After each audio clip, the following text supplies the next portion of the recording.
What are the top 5 reasons a long-term disability application might be denied? Hi, my name is Brandon Osterbind and I am an injury and disability attorney here in Central Virginia, and I help people whose long-term disability claims have been denied by an insurance company, and I help them get what we call on claim, which means I help them get their benefits from that insurance policy. And a lot of times we see pretty much the same explanation for why a claim has been denied. And I thought I would come to you today with just maybe the top 5 reasons why your claim may be denied. The first one, and the one we probably see most often, is a lack of medical documentation. That's a fancy way of saying there's simply not enough information in the medical records for us to give you your disability benefits. The second reason that we see a good bit is that there's no objective evidence of a disability. For example, for chronic pain patients or maybe mental health issues or diagnoses, those types of complaints are often subjective complaints, and sometimes there are tests that you can do that will objectively verify those symptoms, and sometimes there aren't. So the insurance companies, some of them will say, we don't require objective medical evidence, but they will wink, wink, nod, nod, say that you don't have any objective medical evidence for us to give you benefits over. The third reason that a lot of insurance companies deny long-term disability claims is because their doctor has said that you are not disabled. And when they do that, half the time the doctors will never have seen you. They will review your medical records, again, that are probably insufficient, and they will give an opinion that based on their medical opinion, you are not unable to perform the occupation that you were performing before.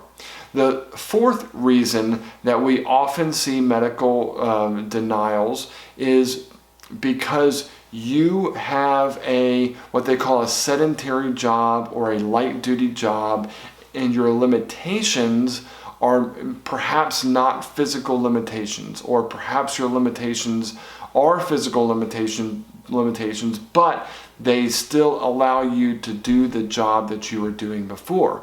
Most insurance policies have what they call an own occupation period, and they are based almost entirely on what your job was. So the insurance company will look at your job description and compare it to your job description as it would relate to perhaps the national economy, and they will look at what that is and say, well, how do these restrictions line up with these job duties?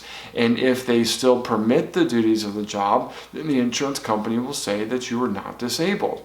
So it's really important what your job description is, and comparing those job descriptions to your physical or your mental or cognitive limitations. And it's important to have a doctor or a medical professional look at those things, because ultimately at the end of the day, it's up to your doctor as to whether or not you can perform those particular tasks.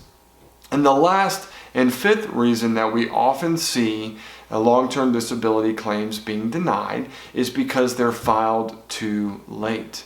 You have what is called an elimination period that you have to wait during your short-term disability period, when you are then required to file your long-term disability period. You have to give the insurance company a certain period of notice, and all of this should be in your long-term disability insurance policy, and your claims representative should provide you with that information, or perhaps your human resources department should provide you with that information so that you know what those deadlines are. But oftentimes we'll see that a claim has been filed too late, or we'll see that the claim has been filed on time, but the claim was not appealed on time. So you have 180 days after your claim has been denied to file your appeal. And if you don't file your appeal, it's like a statute of limitations.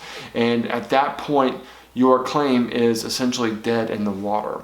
So if you're getting close to that 180 days, now is the time to act. You can't sit on your hands any longer, because if you do, and then you turn around and you try to file your appeal, then your claim will ultimately be denied. So those are really the top 5 reasons that we see most insurance companies will deny a long-term disability claim. If you have a question about any one of those items, or if your long-term disability claim has been denied, give us a call or send us an email. We'd be happy to review the denial letter that you received for free and give you a strategy to try to attack that denial letter on the appeal. Thanks.